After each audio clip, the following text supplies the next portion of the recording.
Welcome to Alice Down Under. Thanks, Al. It's always good to be here. Truly. Oh, yummy. Tasty. Isn't that good? Yes, that is very good. All right, so how? Where are you from? Seriously? About 20 miles that way. Batesburg, South Carolina.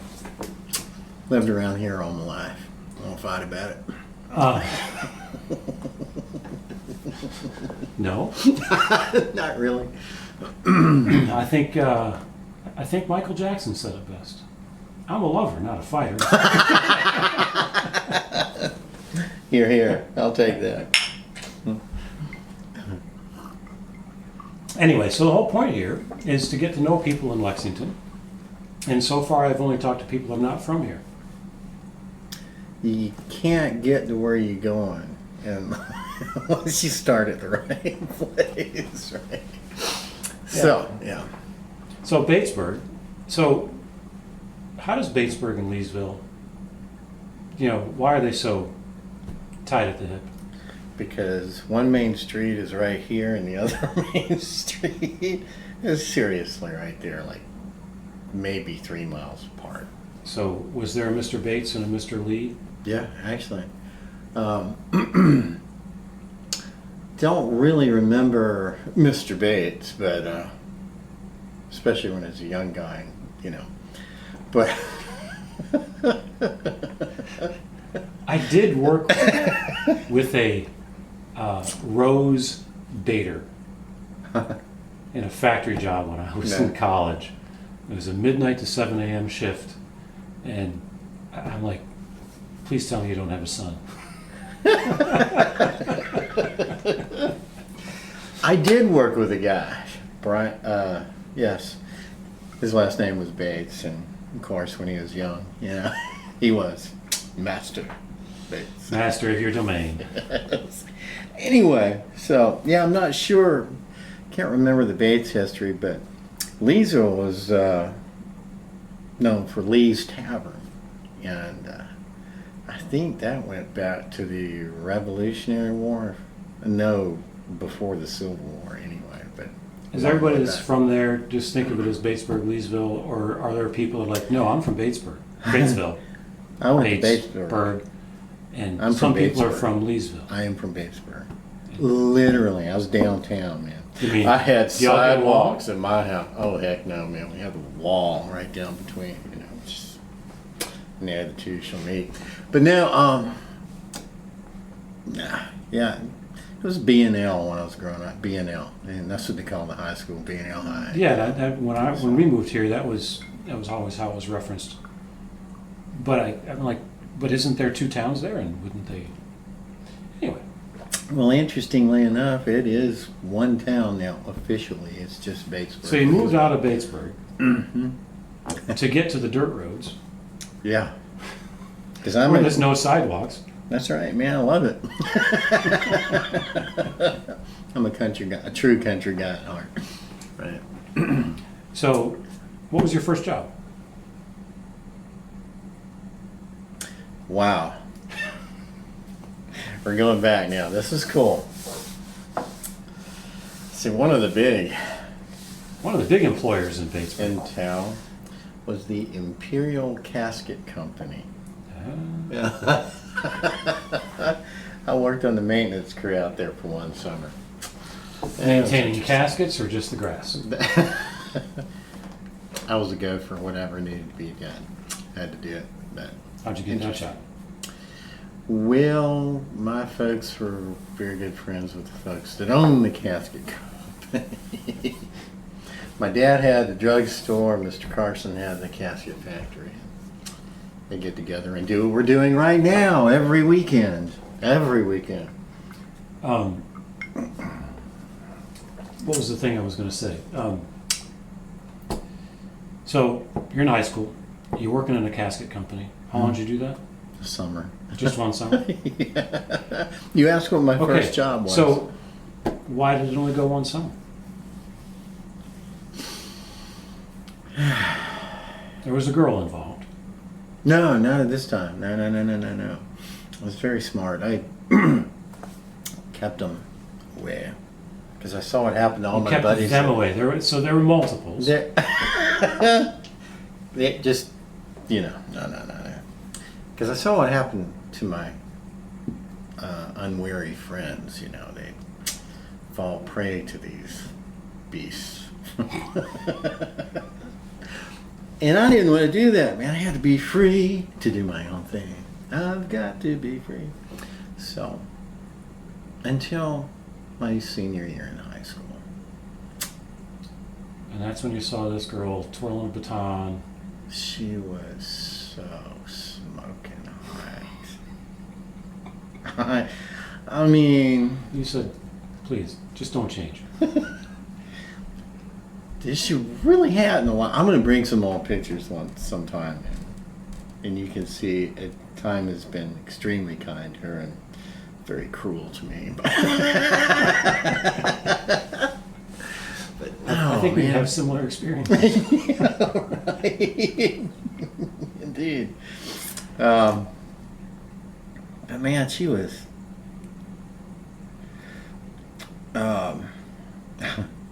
Yeah, I knew I was in trouble just going to the ball game.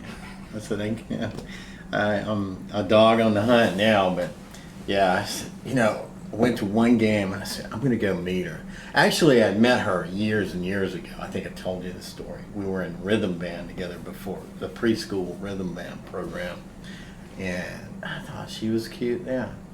It took me a while to realize that was the same girl. Almost. I knew she looked familiar. But I've seen you before. Exactly, that kind of thing. Haven't we met before? What's interesting, and maybe just coincidental, the baton twirler in front of our marching band, who started that gig when she was probably in like 6th grade, something like that. I went to this tiny little school, and they're lucky they had one person that could twirl a baton. Right. This is just a bunch of farmers in Western New York. Most of them had 2 left feet, and trying to figure out how to march was a challenge for a lot of these people. Yeah. But one girl could actually twirl a baton. I sent her an email just 2 nights ago. Did you? She's still organizing a high school reunion. They just had a 40th high school So reunion. is my wife that's coming up 16th, I think, of this month. And I shall be the photographer there. Anyway. But yeah, that was cool stuff, man.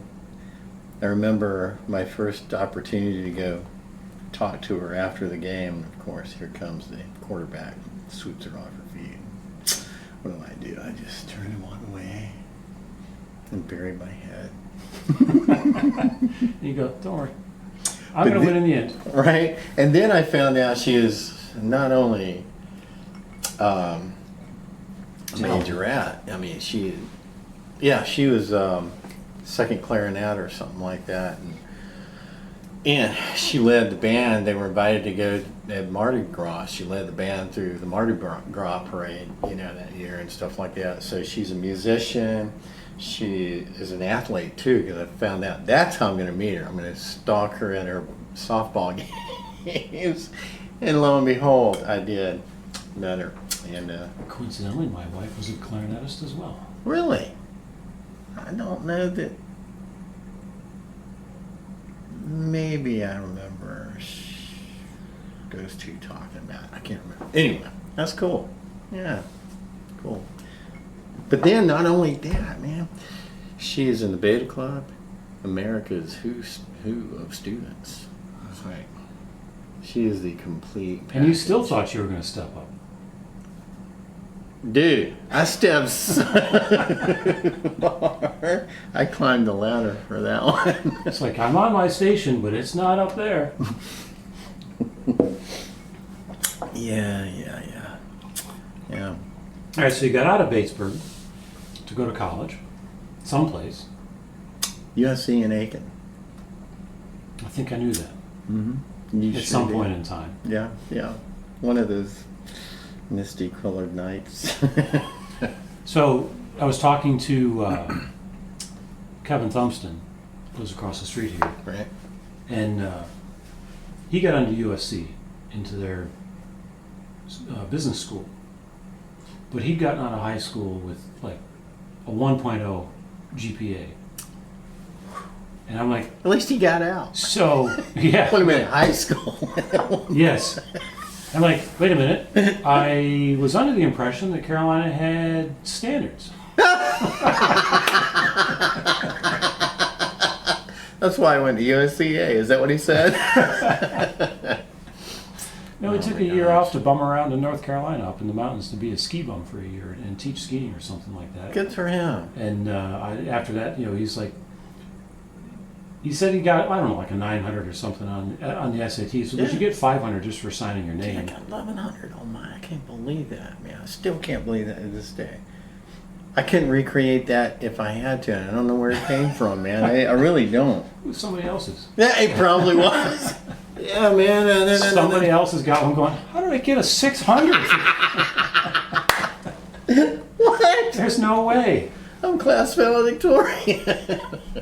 Yeah. I know I was hungover that morning, but it wasn't that bad. Man, that was nuts. So what'd you go into? What'd you major in? Well, like him, I went in for business, started in Columbia. His classes were stupid. And, I mean, they were huge. I mean, a lot of my classes were in the corner of the Coliseum. And never got to talk to any of your teachers. I'm like, this isn't for me.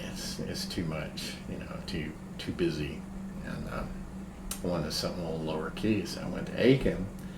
And man, they have a great biology program down there. So, well, I'm gonna follow in the family tradition. I'm gonna be a doctor.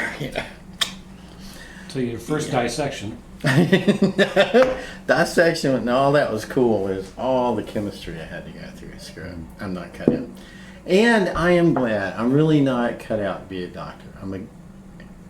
I like to think I'm a great guy, and I am. I think that's why. Of course you are. Because I would be overjoyed with anybody I could help, but those that I couldn't, and they're bound to be many if you're going to be a doctor. People don't listen. I you can't can give handle people it. all the advice you want. That's and right. Most of them aren't going to listen. And you know what they're doing, and you see them just. Yeah, I couldn't do that. Hey, my cousins and all, they have a different kind of personality to deal with. They do it well, but and they're good people too. But I don't think I could do that. My high school biology teacher wanted me to be he thought I'd make a great doctor. A surgeon in particular. Yeah. But I'm not sure that he was like on the level, because he told me this after I had dissected the fetal pig and accidentally castrated it. Accidentally, no. I was no following accident in that. instructions for the female, and it turned out I had a male. I mean, it's not like there's a difference between males and females, especially in the fetal How pig could you category. know? But apparently the cut line was nice and smooth, nonetheless. It's beautifully done, man. Let's see you stitch it back up. So as long as you can figure out what you're working on, Right, you're good, man. No, I can see that. I couldn't deal with patients. Yeah, well, as a surgeon, there's some separation there. They don't see their patients like. If I could have known about endocrinologists, I might have been able to pursue that. But the chemistry also, I don't know. I never took a chemistry class in my life. Oh my God. Not in high school, not in college. I made it through in high school fine. Then I got into college, and I took this daggum chemistry class from a guy everybody said was just great. He was Indian, don't you know? And I have these stories. oh my God, he was terrible. If you're going to come to my class and sleep, why don't you just stay in the dorm? Exactly. I'm like, Dr. Rowe? Thank you. See ya. So I dropped his class and I went into another class with a good old country boy teaching it, like from around Aiken, right? And I figure this is going to be a lot better. No, his lectures almost verbatim everything the other guy did, just without the accent, or with a different accent, what I mean? But no, it was, man, the chemistry. And really, I passed chemistry because this guy that taught chemistry over here at Midlands Tech by the airport taught summer classes down there. It was magnificent, and I passed. It's amazing how much a teacher makes a difference. Yeah. Oh, dude, I did not do well in math, so I failed algebra in high school. So I get to college over there, and I talked to this one guy who was teaching algebra. He seemed like a cool guy, so I took his class. Aced it, dude. Aced it. Now, all of a sudden, I started seeing where Einstein and those guys may have gone. Oh, Oppenheimer, have you seen the movie? No, I haven't. Oh, you I understand it's a must. blast. Oh my God, it's a good movie. You But missed anyway. No, I got you. It's a blast. But it is a great movie. But they show him, dreaming and looking at stuff, and it's just all of a sudden I could see the interest in that. But that good grade in algebra. You got to think. Yeah. I made it through Calc 1 in college because of a Bless really you. good teacher. Yes. And I thought, I'll take Calc 2 because I didn't have to. But I thought I would do a little bit more than the minimum required because I'm a minimum required kind of guy. What's the least I can do to just skate by to the next day? Right. And so I took Calc 2 from the same guy I had just taken Calc 1 from. Right. And I got in a 3.0 or something in the class. I'm like, well, this is cool. And there was another girl in the hall that was in the class. I'm like, well, I can study with her, and this will go really well. But I was a little afraid of it, so I took it pass-fail. So I didn't have to get a grade that was going to affect the GPA. So all I needed to do was just get a 2.0. Like, That's good teacher. all you had to do. Right. Good teacher. I had history with it. I'm like, yeah, this will work out. You didn't even have to take tests. If you decided you didn't want to take a test, don't take the test. You don't get a grade on it. That's all. There's no grade there for it. Yeah. So like the midterm came along. I'm like, oh, there's no way I can't do this. I'm like, I am not prepared for this at all. So it's like, well, all right, I'm just going to skip the midterm. Yeah. All I got to do is do well enough on the final. Yeah. Yeah, that's not a big deal. Because it's weeks away. It's weeks away, months away. It's not a problem. Yeah, not a still, problem. the girl down the hall is in the same class. Dr. Smith, he's a really good teacher. And so I get my grade, and it's a 1.5. Oh, yeah. So it's going to be a fail. Yeah. And I'm like, damn. So I go to his office, and I'm like, Dr. Smith, I said, how close am I? Is there anything I can do? Maybe a little extra credit? Is there something I can do to boost this up to a 2.0? Because I said I took the class pass-fail. He looks at me and he says, Mr. Pardis, he says, I had to push it up to a 1.5. Thank you. Yes, thank you very much. I'll be around next year. That's the end of my math career. I'll stick with computer science. Thank you very much. Yeah, it's fascinating and all, and I could understand after taking that algebra course from that guy at college, because it got me thinking, what lines do, and you have to go back to algebra to completely understand that, but I thought, I'm beginning to see some stuff. It's real interesting, but I'm not taking any more math. I don't have to. Don't need the math. I've been taking the mushrooms that I've been seeing. Right. No doubt, man. College. So you went into biology. Environmental biology. Okay, because you ended up in environmental conservation. See, at the same thing, at the same time, well, through my high school days and through most of college, man, I was really consumed by the guitar. But, all of a sudden, I found white water, and stuff like that. I was already a climber, but, man, the white water was my addiction for years and years and years. I could have gone to Clemson, but I did not, because I knew if I went to Clemson, I'd never be in class. I would be on the Chattooga every day, all day. Screw it. So, yeah. No, so I got that out. Did you know that you wanted to be outdoors at that time, or were you were Well, looking yeah. to follow a path into an office or a lab? Well, I'll tell you, the path that I got on after that was the fact that I had such a passion for whitewater. I'm like, this is a really important asset for everything. It's the essence of life, So I went on the path to keep our water clean, protect waters of the state, yada, yada, yada, that kind of thing. So I got in with DHAC, and that was good and bad at the same time, It's always like that, but It's state government. It is what it is. indeed, yeah. I could lament right now, but I'll pass. But no, it's the whitewater, my passion for the outdoors has me doing what I'm doing right now. So it balances pretty well. So tell me the story of how the Tour de Midlands came to be. Well, 'Cause that would have been my first near encounter with you. really, Because I was in the first. yeah, Well, you did 3, right? There were 3 tours three or or just 2? four.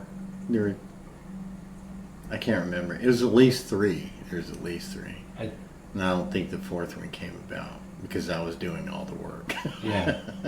I think I did 2 of them. I'm not sure that I did the 3rd one. Gotcha.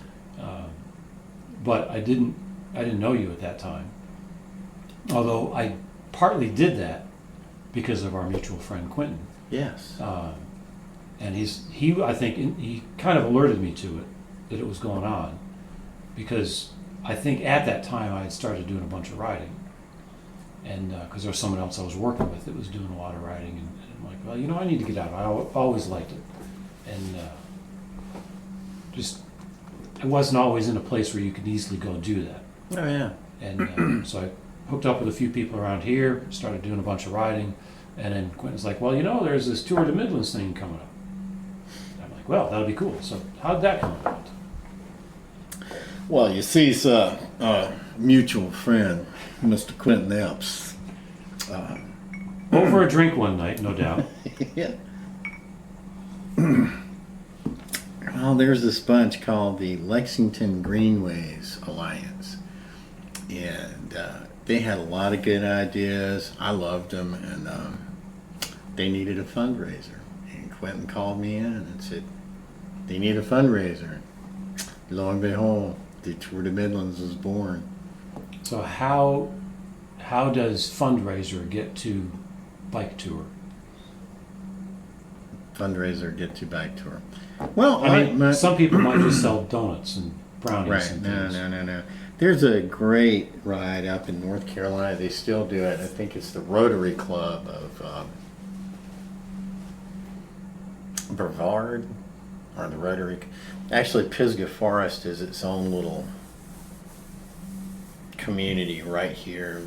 It's like a part of Brevard, but it might be the Rotary Club of Pisgah Forest. But anyway, they have it's a great ride now. You start at the high school, but now they close Main Street for it, and it's a big party, lots of food and vendors there. It's a pretty cool thing, but they have done that for years, and I think they cut the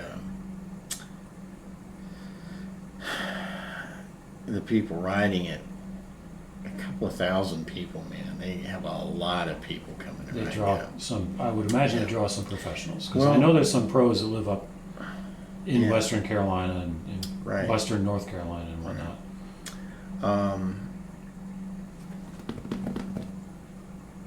What's the guy?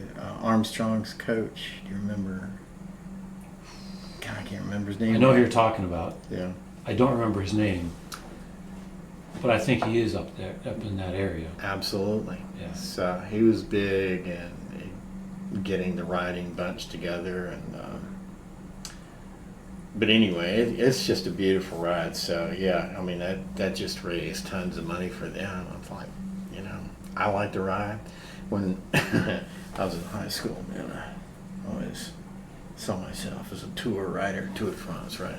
Yeah. I was a tour rider. 2 miles, 3 miles.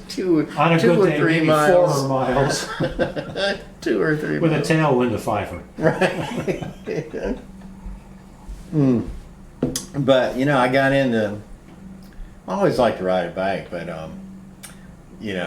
kept riding it and started into mountain biking because that's all kept me fit for kayaking and climbing and stuff. So, but yeah, that was a natural. Just doing the Tour de Midlands. I already had the routes in my head. I just had to mark them out and do all that kind of stuff. And poof, I got to ride.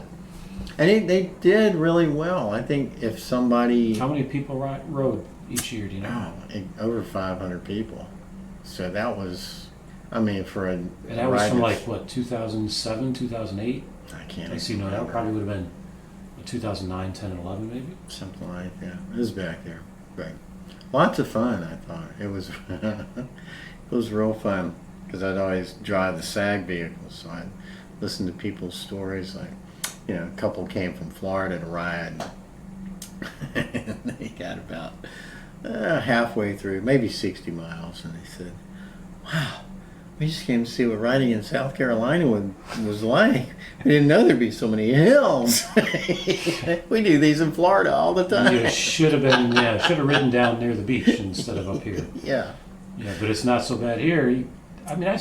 Going up to Greenville, or you go up, No. past that up into the low, the foothills and stuff, Yeah. and you're like, you see people riding, and I'm like, no. No, because you got to do the full circuit. So what goes down is going to have to come back up at some point. And I'm like, no, I'm not a climber. I used to be a pretty good climber though. I hadn't ridden this last year, hardly at all, maybe twice. And you can tell, I just got to get back in the saddle, man. I remember the first time I rode the route, and I think I did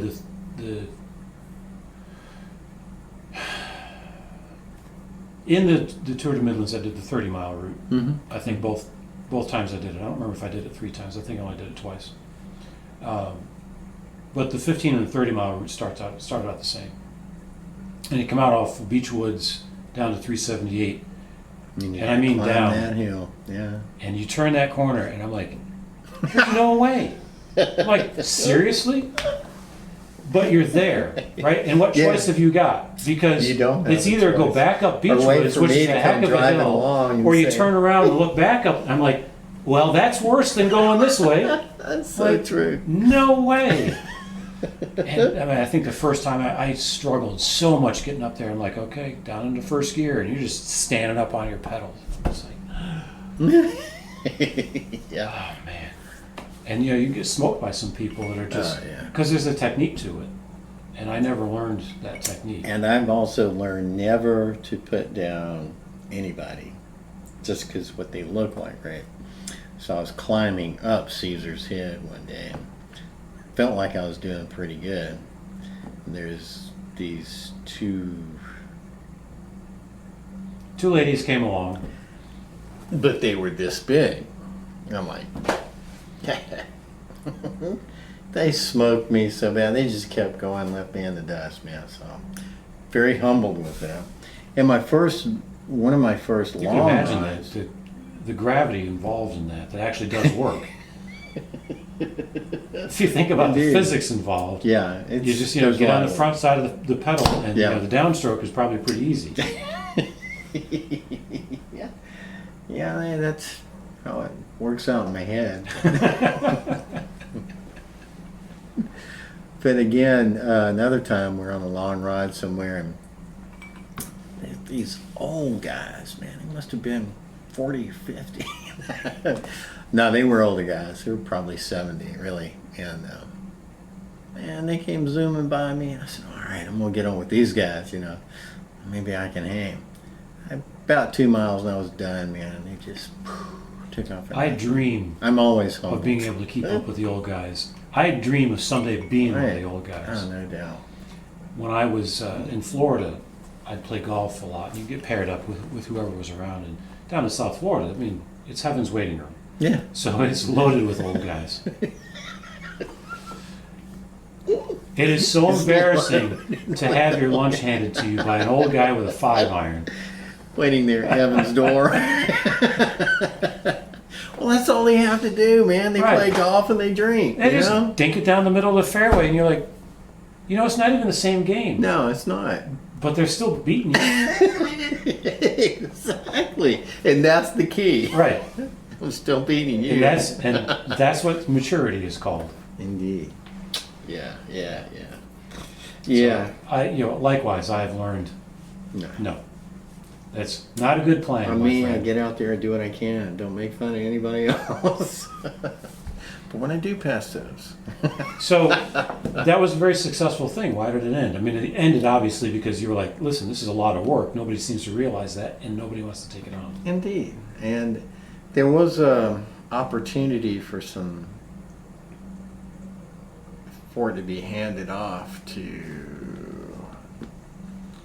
Well, there's a couple biking groups around here that. Yeah. There was a Wednesday night group, I think, that went out on West. Well, there you go. Yeah.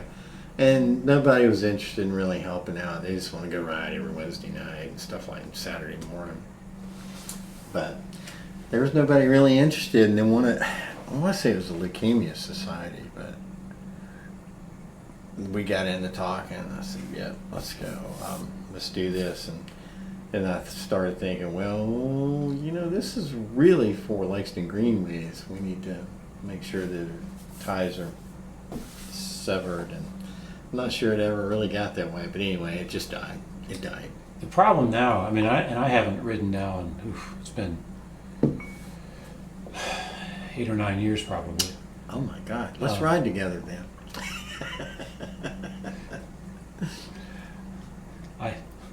I should. I was just talking to a friend of mine that I used to play racquetball with. He called me yesterday, wanted a ruling on, hey, I had an argument with this guy on the court, and I think this was, this is a hinder, and he doesn't think so. And so he's like, hey, you got to get back out. I'm like, I haven't played racquetball in probably 5 years maybe.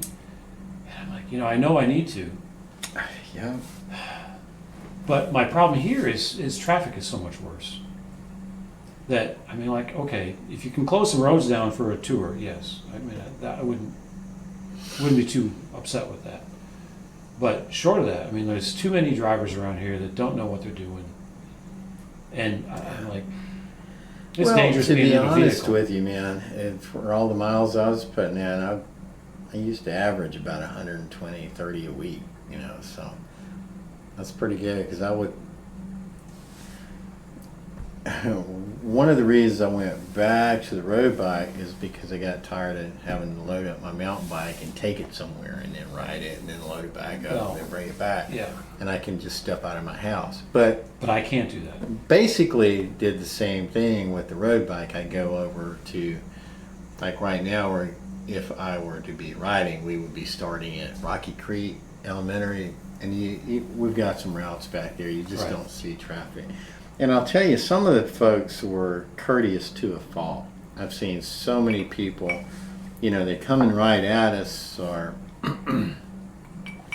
no, they're not coming right at us there, but they're trying to give us so much room that they're just going head on into the oncoming traffic. And I'm like, dude, I'm good. Give me a foot, and I'm good. You're by in a nanosecond. Yeah.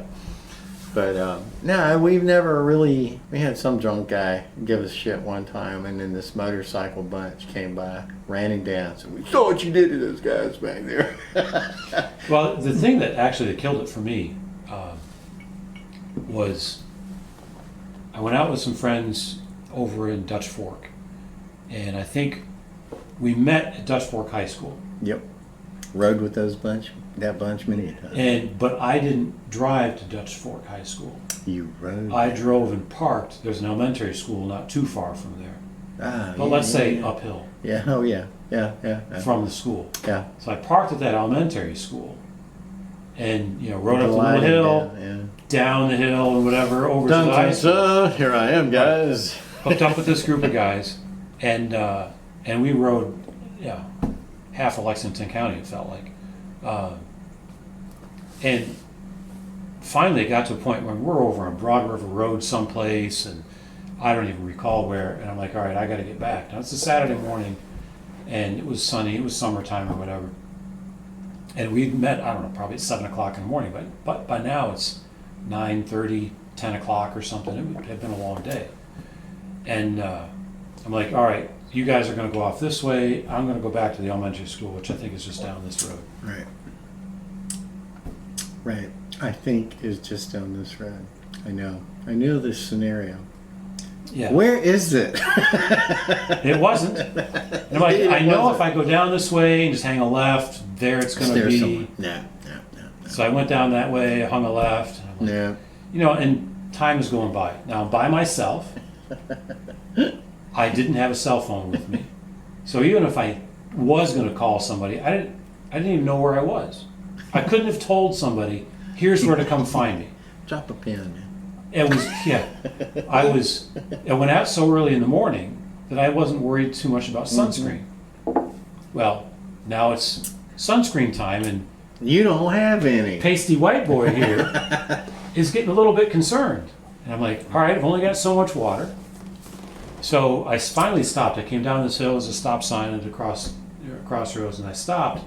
And this other driver came along, and he said, hey, you know, do you need any help or anything? I'm like, no, I'm good. I said, is there an elementary school just down the way here? And he looked at me like I had 3 heads. He goes, nearest elementary school is like 5 miles down that way. I'm like, well, that can't be the one I'm Can't be. thinking. No, it can't be 5 miles. Because by this time I'm already Exhausted. done. Yeah. You know, and I've been done for a while. So yes, that was the place I needed to go. But I you got just back couldn't get there. I got back there, I loaded my bike into the truck. It hurt me to drive uphill from that school. I know the feeling, man. So And I'm like, I can't ride alone anymore. I'm like, I can't do that. And I can't ride out If nothing here. else, you need the encouragement from your buddies to just push that pedal stroke down one more Yeah. time. I'm like, But I'm it's gonna- easy to get, screw this, I'm done. Right. You know? I'm like, I'm just going to die out here. You know. So, This is so good to go along with that. oh, it really is. It's so good. But, so we were doing one, it's called the Assault on Little Mountain, right on the other side of the lake there. And it was a hot, really hot day. Humidity wasn't nearly as bad as it is right now, but it's bad enough, right? So I get out there and I'm going along pretty good. But it's on Saturday morning. I think I did more Friday night than I probably should have, but you know. Feels like it might be Friday night right now. Right, it could be. It might be. I'll just call in tomorrow. But That's weird. All right. We're not doing this the easy way. It would have looked cool another way. indeed. Thank you, sir. The naked and the famous with a side of mezcal. Gotta love it. Yeah, in spite of the dress code. So we rode. Where did we start? I can't even remember where we started now. But I got out on the other side of Prosperity. It was hot. It was relentless. Oh, headwind, a relentless headwind.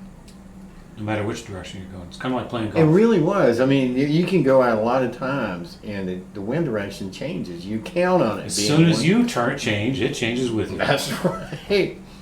And I just said, screw this, I'm done. So this guy had a nice magnolia tree out in front of this yard, really nice shade. So I sat there under that shade tree for a little bit, and I said, I don't have to do this. I have my cell phone. So remember, I'm in Prosperity over here, and there's Bridget over here in Lexington, and Lake Murray between us, right? So I call Bridget. Wonder Twin Powers. Oh man, bless her heart, and you know I love her so dearly. She says, You're only saying that because it's recording.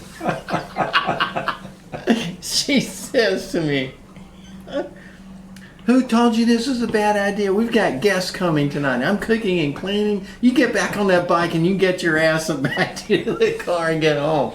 I'm like, yes, ma'am. I did finally limp home.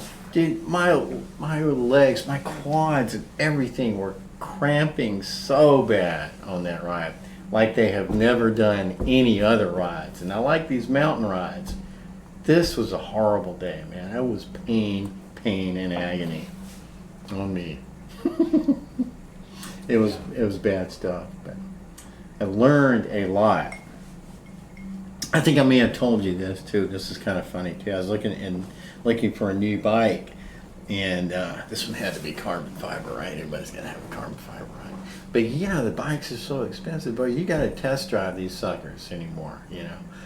And so I took one out, and I only had a limited opportunity to do this. And anyway, I went zooming around. I killed this thing, man. I mean, it almost killed me, man. But anyway, I thought I had a heart problem, you know. So well, that's what you think every time you do something like that. You know, it's got to be my heart, Well, right? honestly, as you get older, It very well could be. it's like, I get a little pain in my shoulder. Oh, it's cancer. Well, okay, I take that back. That I'm was, not going to make it until tomorrow. Right, It's right, my last day. right. Better get I'm my last done. will and testament together. You can have it all. Right. So anyway, for that one, I decided, yeah, I'll go to a heart guy, and he tested me out real quick. He put me on the treadmill, kept going faster and higher, and he'd come in every little bit and look at the tape, and he finally said, "Get off my treadmill, man. You're wasting my tape. There's nothing wrong with there's you." nothing wrong with you." But then it was a really hot Saturday morning ride with the guys, you know, and we're heading out all the way to Ridge Spring and back. And man, we hammer it, you know, like it's a race, because when you get more than two guys on a bike, it is a race, right? But anyway, you know, man, I just felt kind of bad the rest of the day, and then got out the next day. I think I actually went to church that day. But I'm driving home. I told Bridget going down Old Chapin, because, you know, we're going to turn into Governor's Grant there. I said, you know, when I make the turn here, I'm going to pull over and let you drive back to the house. I'm feeling pretty weird. And I made the turn. But before I knew it, man, I'm just experiencing the best sleep I have had in years. And it's without a Helix mattress. Oh, man. It's you don't have the Giza Dream sheets or anything. And I can hear Bridget off in the distance. And The all of a seat next sudden, to you. yeah. And all of a sudden, it got really clear. She's like, "Oh!" You know, I grabbed her arm. What? You passed out, you idiot! She had just shoved the daggone thing in the park, and man, we were on that hillside right there. Fortunately, you know, because I came to a stop naturally. But I said, you know, this is Best not, sleep of my life. You woke me up in the middle of it. What really. the heck? I will never There's no forget that. respect. I was like, man, I am so comfortable.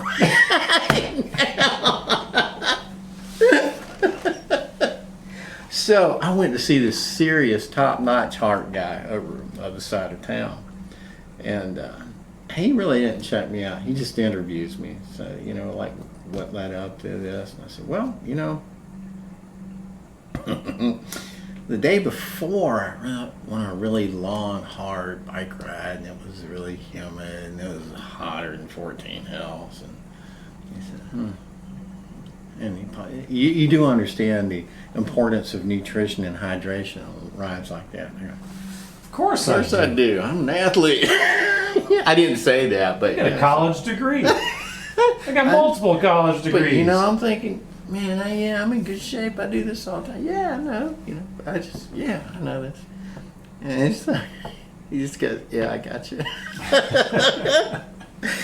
And he kept asking me some more questions, and then finally he was done. He said, look here, man. People who come to see me are sick, really sick. And me, I've gotten really good at reading between the lines.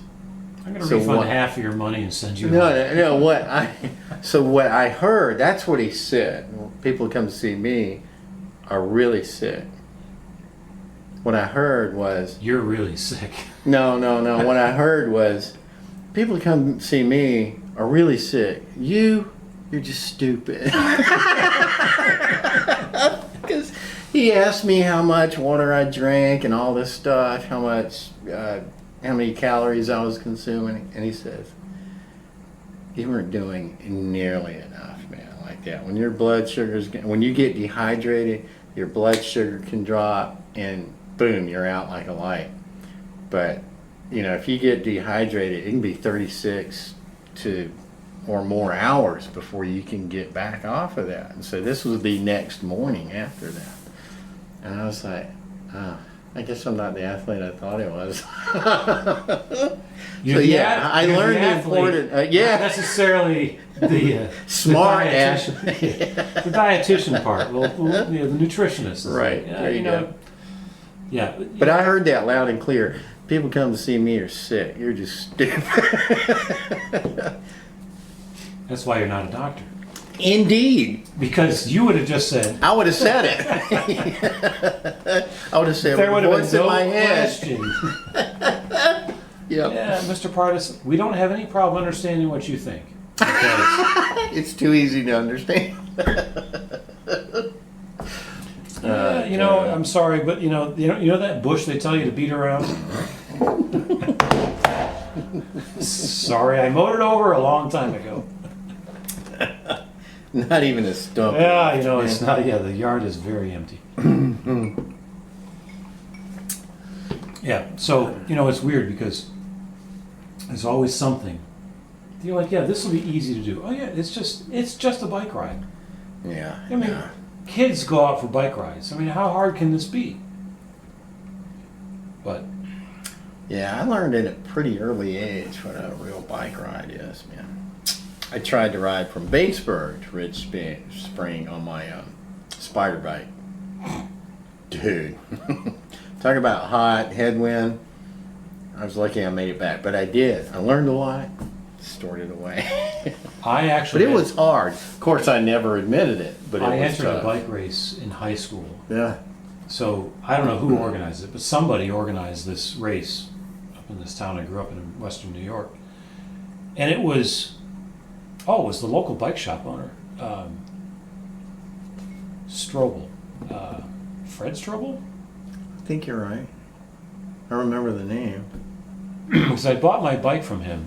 He had Wait a this little Strobel's bike shop, Where are you talking about? Western New York, Batavia. Yeah, I remember Between that Buffalo guy. and Rochester. I I'm sure you remember did. that guy.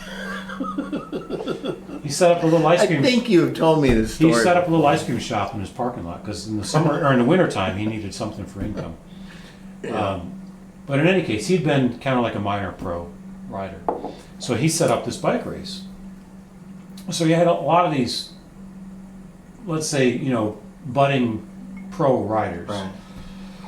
and they came in to do this pretty lengthy race. But they shut down streets.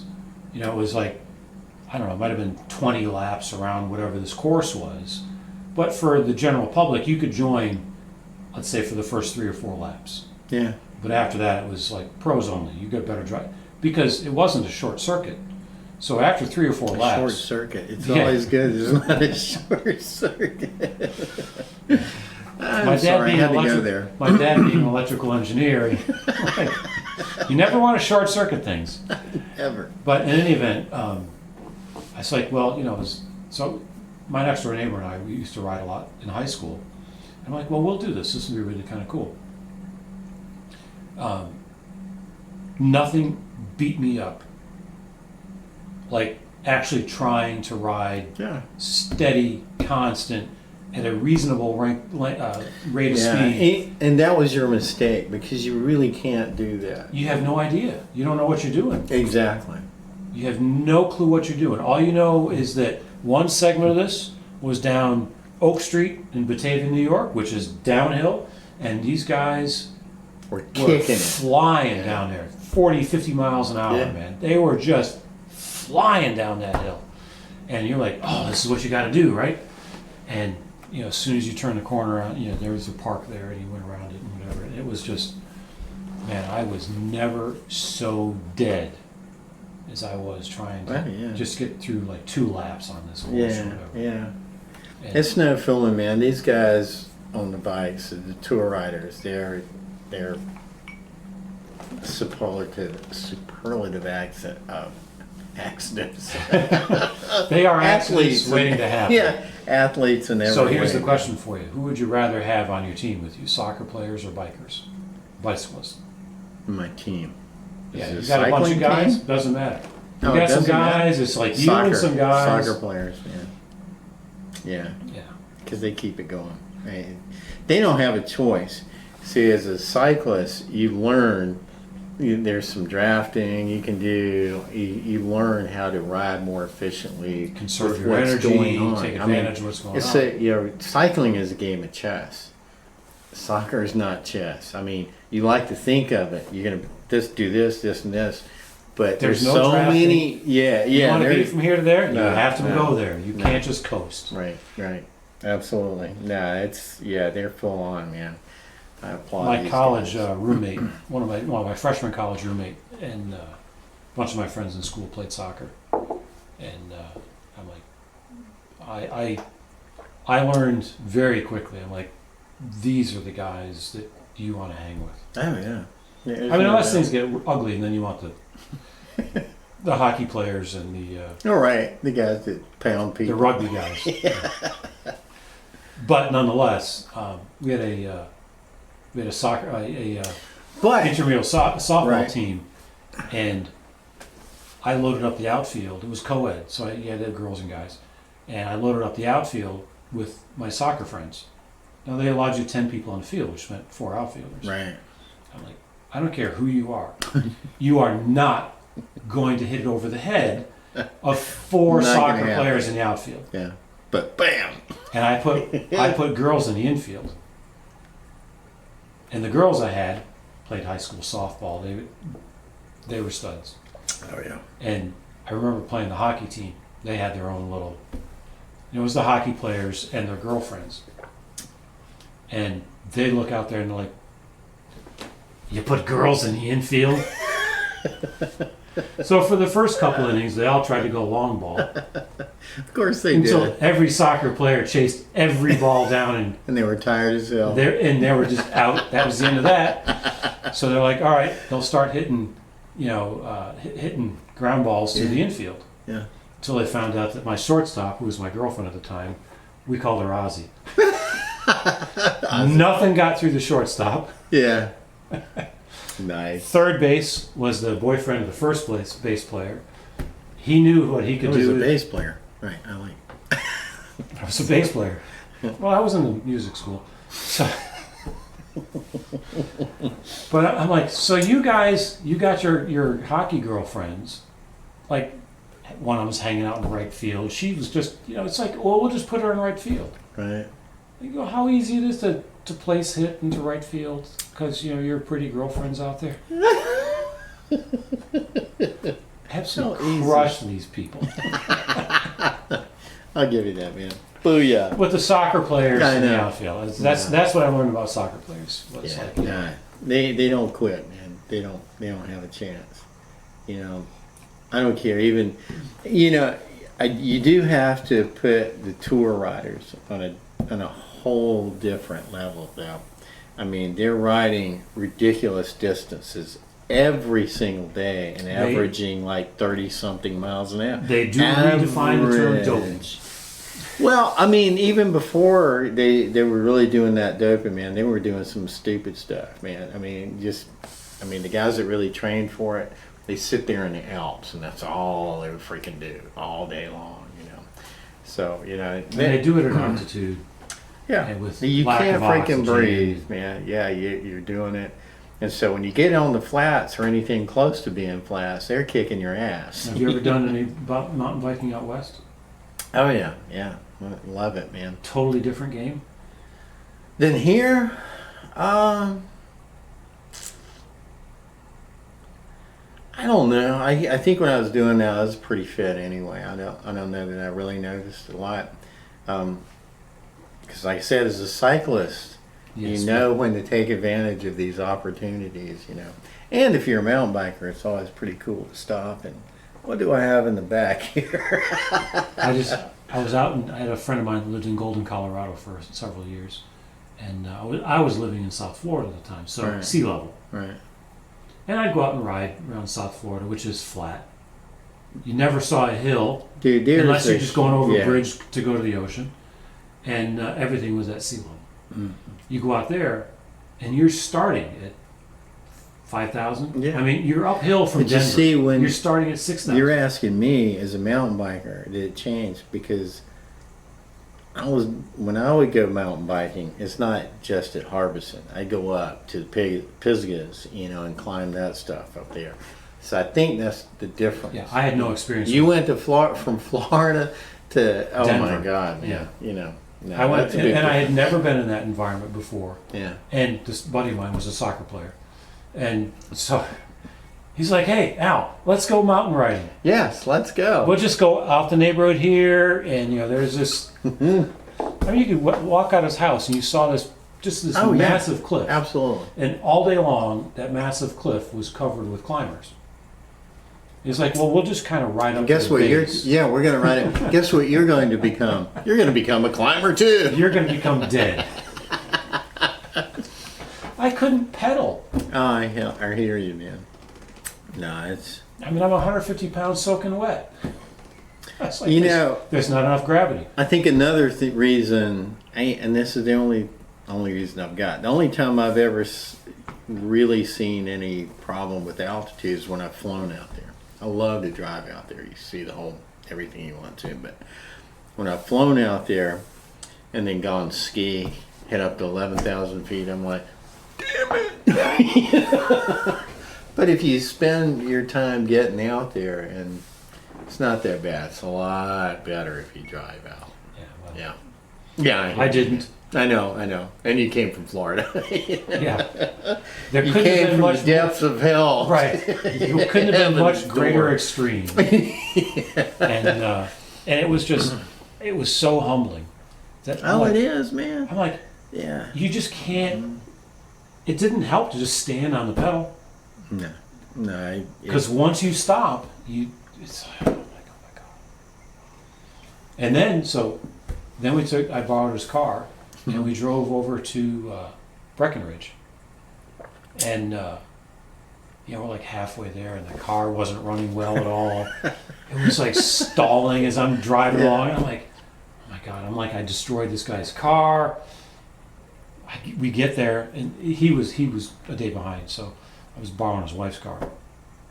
We get out to Breckenridge. I call him up, and I'm like, Chris, man, I don't know what I did. I said, but I think I broke something in your car, because he goes, oh shit, forgot to make the adjustments for a high altitude, because you're driving, even though you were starting in Golden outside of Denver, you're still going over, quite a bit of high passes in order to go to Breckenridge. Absolutely. What the hell do I know? I'm from What the hell do I know? Western New York. The highest peak's like 300 feet above sea level. Yeah. The biggest drop you got is Niagara Falls. Right. I'm just like, I had no idea. All I know is that the car couldn't make it.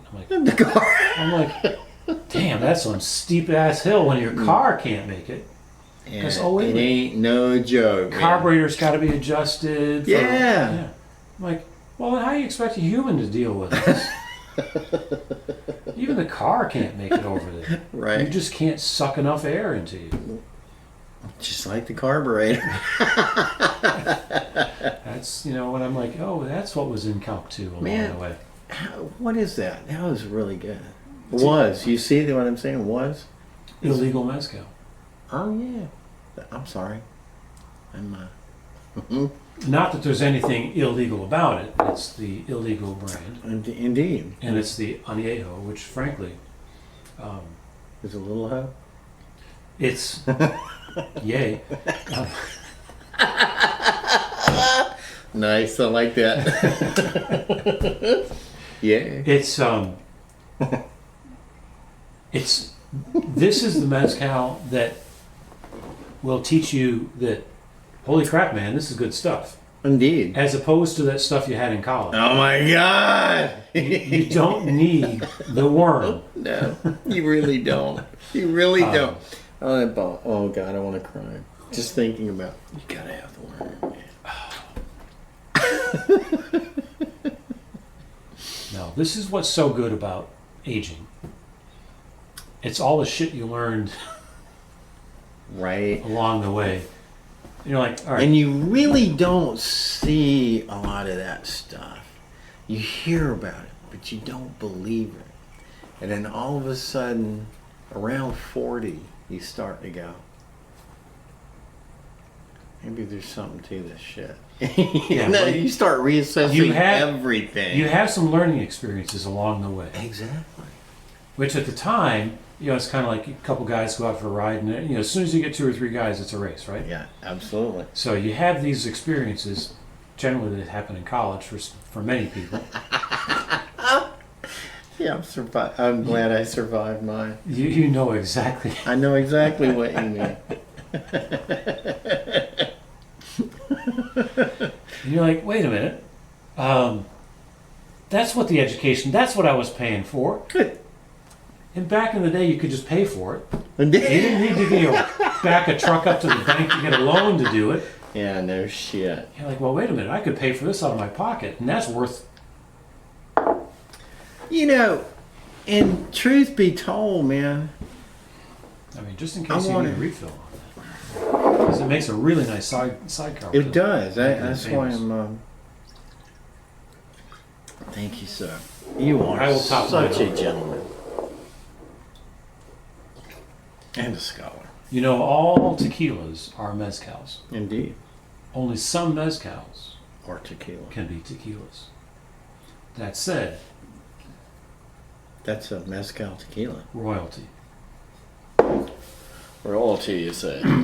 Yes. Cheers. I'll take royalties. No, that stuff. The illegal Añejo is just amazing. That will ruin you for everything agave related. Damn you. Yes. Guilty as charged. I'm damn proud of it. No, there is so many experiences you get along the way. And it's not a coincidence. No, it's not a coincidence. There's a sign behind me over here that says alcohol. That's why I was... There's no great story ever started with someone eating a salad. That's how I started the evening. I said, it's a dark and stormy afternoon when I left the office. I had 3 blocks to go to get in my car. Walked the entire way. You walked 3 blocks to get to your car? Thunder, lightning, I didn't care. It was a pissy day. I got to my car. I kept walking. I knew the bar was on the corner. I knew the bar was on the corner. I walked into the bar and I knew what I needed to get. He asked, how about a drink? I said, what you got? Tequila, bourbon. What you got to eat? How about a salad? That's what I need. A salad is what I need. Yeah, but you're never going to get a great story starting with a salad. Well, I thought I'd start off trying, a salad. Yeah, it's there's that crossroads between, do you have a little bit of alcohol? Do you shun all the alcohol? Because there's a lot of people that tell you it's not great for your health. No, it's not great for your health. You know what else is not great for your health? Riding a bicycle by yourself in the Dutch Fork area on a Saturday morning when it's 99 degrees outside and you don't have any sunscreen on. Oh, shit, and you lose track of where you are. Oh, and you're totally and you don't have a cell phone with you to tell and you. And you pass out behind the wheel of your car, Yeah, so, hey, there's a lot of ways to go. Indeed there are. So how do you like living in Lexington today? Nice. Wait a minute, who am I going to vote for next? No. I wasn't even going to go down that street. But, nah, man, I really love Lexington. I really do. The main streets come along, man. I don't really go back into Columbia that much anymore. We've been here for 19 years now, and what's interesting to me is that the traffic that you used to see on December 23rd, specifically December 23rd, Because honestly, on December 24th, it was pretty good. Right. Because all the shopping was done. That's right. And the only people out on December 24th People like me. were the guys who just didn't finish it up. Yep. They're like, you know what? Today I can go shopping now. It's my day. But it was busy on the 23rd, not so bad on the 24th. The traffic from the 23rd is now every day of the year. I doubt. That has No, I changed a don't lot. care for that, but I do have an appreciation for it because I think people are here for the same reason I'm here. You know, it's a nice town.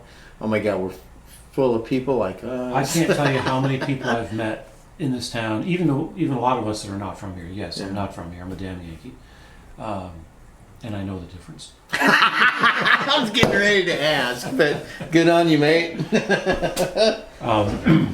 No, I'm not And going yes, back. I know the difference. But there is, I don't know what it is, but there is something different that so many people in this area, and this is the guy that I just had cut all his trees down here. Yeah. Clearly is not a friend of the, Northern influence. no.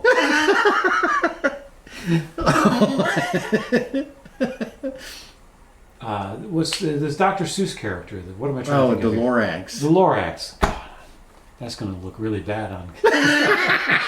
You anti-environmental freak. Yeah. Dude cuts down trees for a living. But he's from outside of Philadelphia. The interesting thing is, so the guy that I was going to have do my trees, love this guy to death. His name is Jim Dicker, Lexington Tree Service. If you got trees to cut down, get a hold of Jim. Now, he might not have the capacity to handle it because he's working by himself these days, but an awesome guy. But we're out here talking one day. He's cut a number of trees down. He's done a lot of my tree work over the years. But we're out here talking one day, and this is the key. You got to talk to people. Thank you. You just got to talk to people. You know So I'm out what? here, I'm like, so, Jim, what's your story, whatever. Well, it turns out he's from Pennsylvania. Well, so's my wife, so's my brother. Yeah, what part of Pennsylvania? Oh, eastern Pennsylvania. Well, really? Now let's narrow this down a little bit more. Turns out he went to high school with my wife's aunt. See? It was It's like a year freaking behind small her. world, He's man. like, oh my God, I knew this girl. She was gorgeous, and so on and so forth. Yeah, and now he's cutting trees down here with, this lady's niece, and it's just the connections. You get over to, and I'll name drop a little bit here, but you go over to Clara and Ray's Italian restaurant. Mm-hmm. Guys that run that, John Immerso and Brian Clancy. I never met them before here.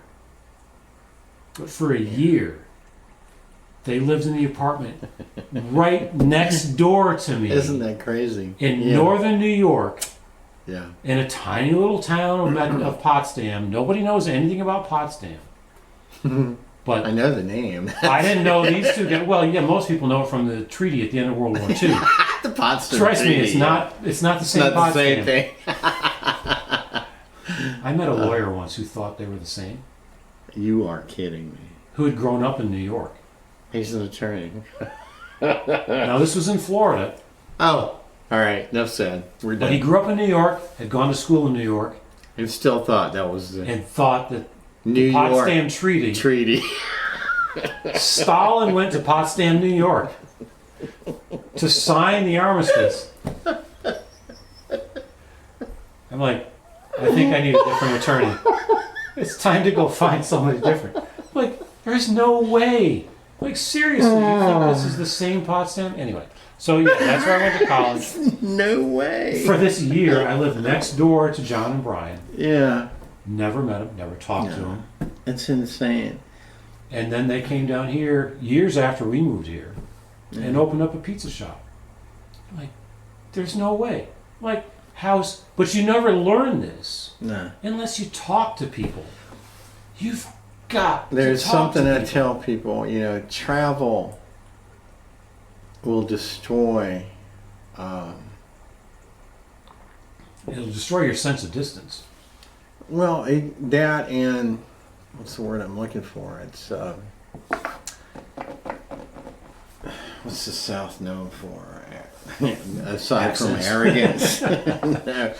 Losing the Civil War. Yeah, it's fucking losers. No, yeah, but isn't it weird how the Southerners celebrate the freaking losers?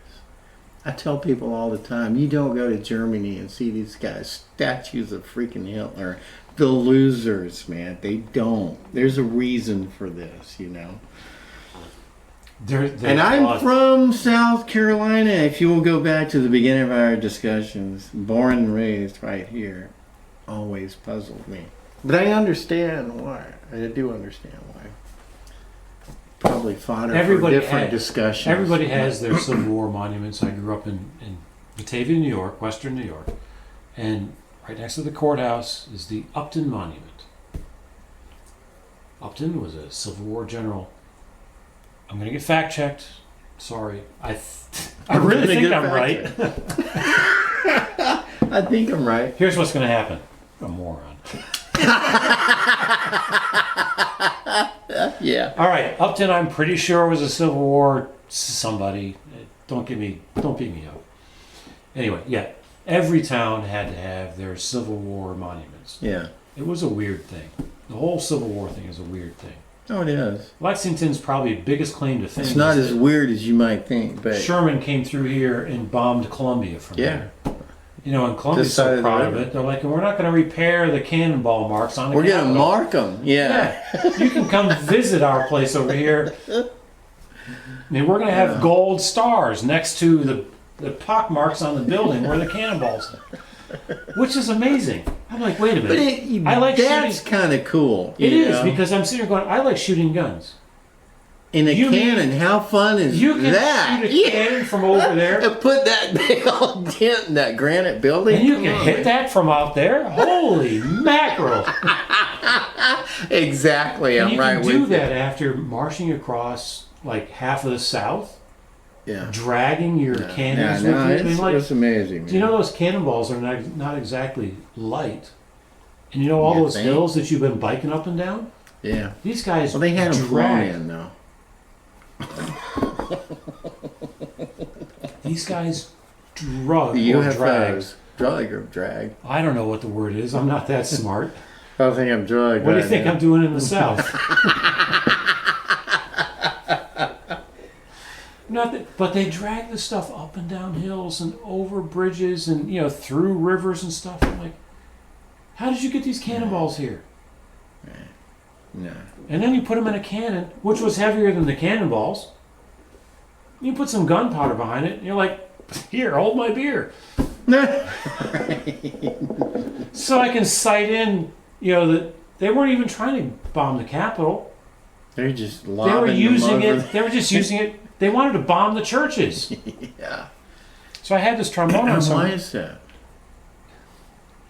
I had this trombone ensemble for a while, and we Right. did a concert over at Washington Street United Methodist. Mm-hmm. And it was to celebrate the 100th anniversary of their pipe organ. What an awesome experience. I had 8 trombones. We were playing Elsa's Procession to the Cathedral, which is just a massive monumental piece of music. And it was organ accompaniment, 8 trombones, just blasting away on this thing.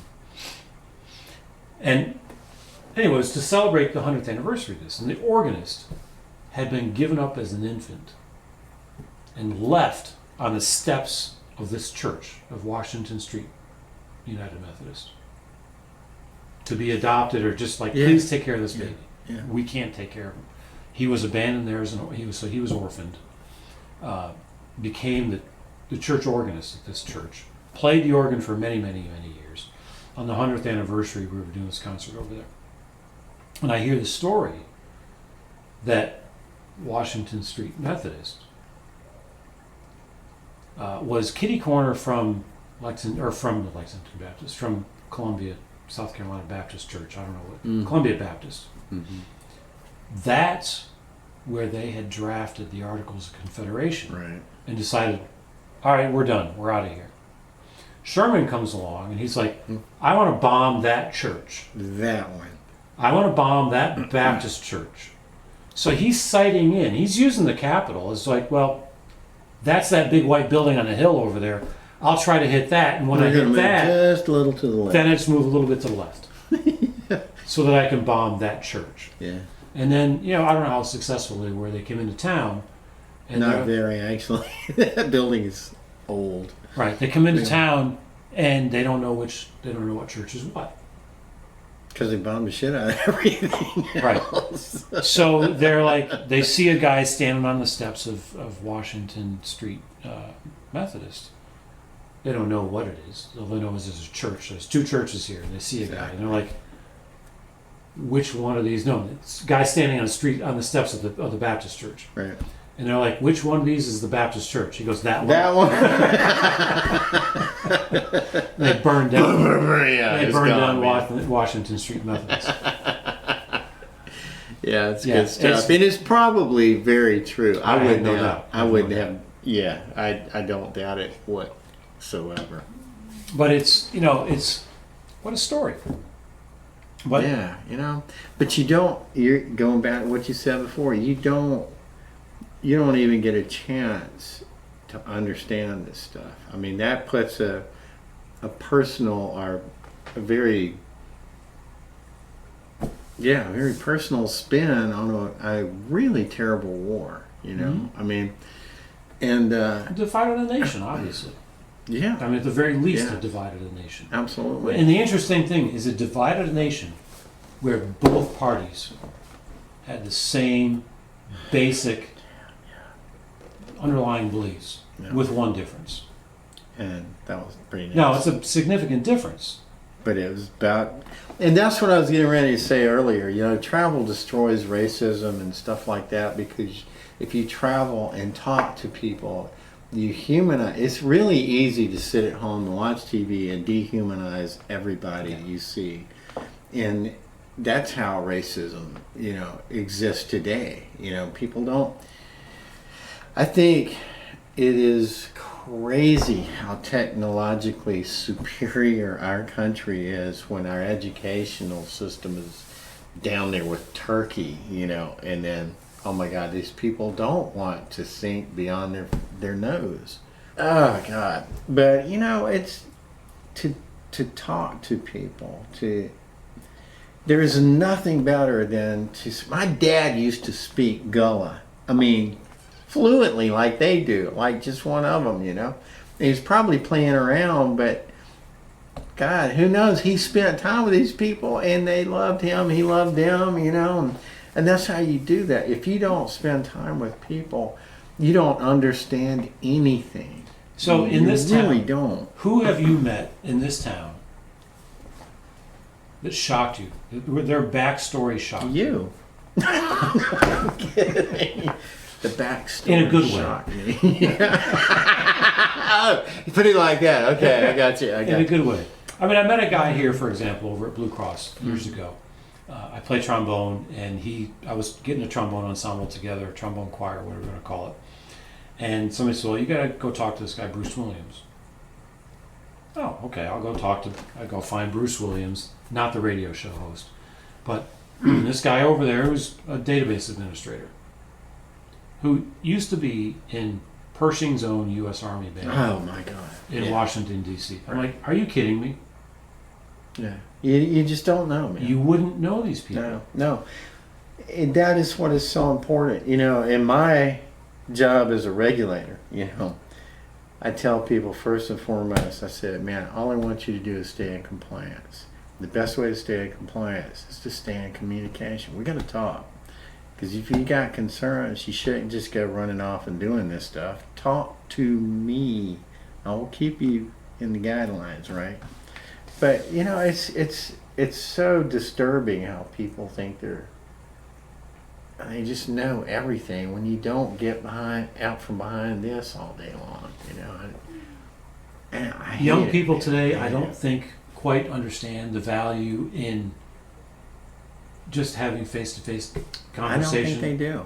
No, And they it's think it's all probably done the on number phone. one thing that I think is is a bad It's thing. such a curative thing. It is. Oh my God, it is. So you asked me who's the most. I don't think there is one person that has just shocked me by anything. I think the shock has come from my own preconceived notions. You know what I mean? And I go, damn, I'm such an asshole. You know? And it's really distressing sometimes. It really, really is. Because people, I really believe in, don't get me wrong, man, I believe there are a lot of really bad people out there. Because I believe in good and evil. Doesn't take too much time moving around That's before right. you realize there's a lot of weird people out there. Yeah, there's a lot of weird people. But, man, I think there are more things that we have in common. More things than you can absolutely imagine. And you know why? I'm a biologist, so I boil this down. I boil this down to the very, very, very, very minutiae. Every organism out here, every organism, that includes us, we're all trying to do the very same thing. What is that? Trying to freaking make a living, make a life. You're alive. Yeah. You like got to make some meaning in it. You've That's got to right. get along. Man, you live where you can and you die where you must. And that's all there is to it. And in between, it's absurd to harbor hate for something you don't know anything about. You know? Here's the crazy It thing. kills me. I grew up in Western New York. I don't like the cold. Yeah. Yeah. Shocking. Which is why you're here. I moved to South Florida. It's too damn hot. It's too damn hot. So I'm literally a halfback. Come up here, and I had this experience. So, I mean, we basically picked it off a map. Both my wife and I are from New York. And we're like, all right, so we had a child down in Florida, but it's a weird world. South Florida is a weird world. Unless you get all the way into the Keys, then I'm okay. Yeah, but that's a different world. Indeed, it's the Conquer Public. But anyway, It is way different. So I'm like, Yeah. all right, but there's no way I'm raising a kid in Palm Beach, Florida. I mean, it was living in No, Palm Beach, hell no. Boca Wouldn't Raton, do it either. you know, high end of the world. I mean, like, it's where it's statistically possible for two Rolls Royce to run into Yeah, one and have a another. terrible, terrible rat. Yes, you know, and like, oh, we spilled our tea. No, listen, do we have some Grey Poupon? By the way, I'm lacking on my sandwich. And I'm like, how do you grow up in that kind of an environment? It's and have any no appreciation? reality. Right. Yeah. So I'm like, we can't raise a kid here. No, you don't want. And we wanted to get seasons, so we didn't want to go all the way back to New York because like we can probably get some seasons. Lexington, woo! Yeah, so we basically picked it off a map. And so I came up here, took a job with Blue Cross, and never been here before. Probably stopped at a rest area on I-95, but had never Kept used going. South Carolina for anything. More than a piss stop.